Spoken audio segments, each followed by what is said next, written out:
estudo aqui porque eu quero. Eu só estudo aqui porque meu pai obrigou.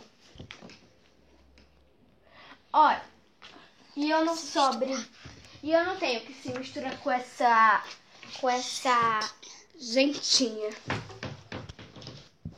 Firmino!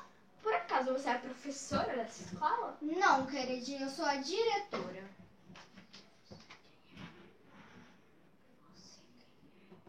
E você? Quem é? Maria Joaquina Mendes. Oi, queridinha! O que houve? Olha, eu cheguei aqui e não tinha nenhum porteiro para me receber.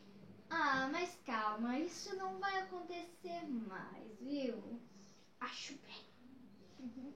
Que bom. Ai, aproveite, viu? Seja bem-vinda. Obrigado.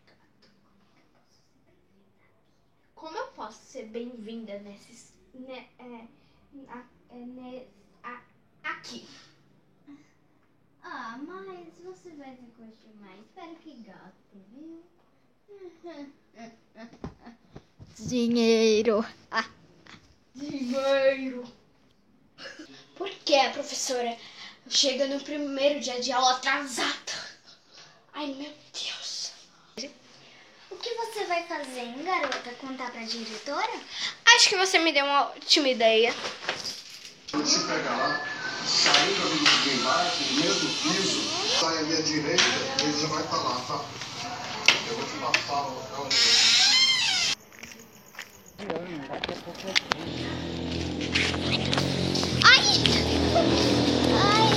Desculpa. Ai, desculpa,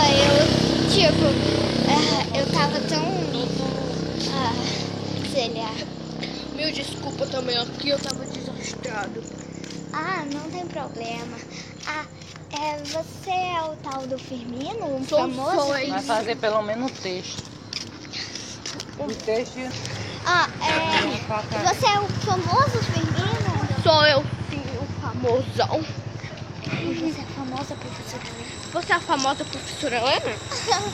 Sim, obrigada. Mas Nossa. eu sim. Então...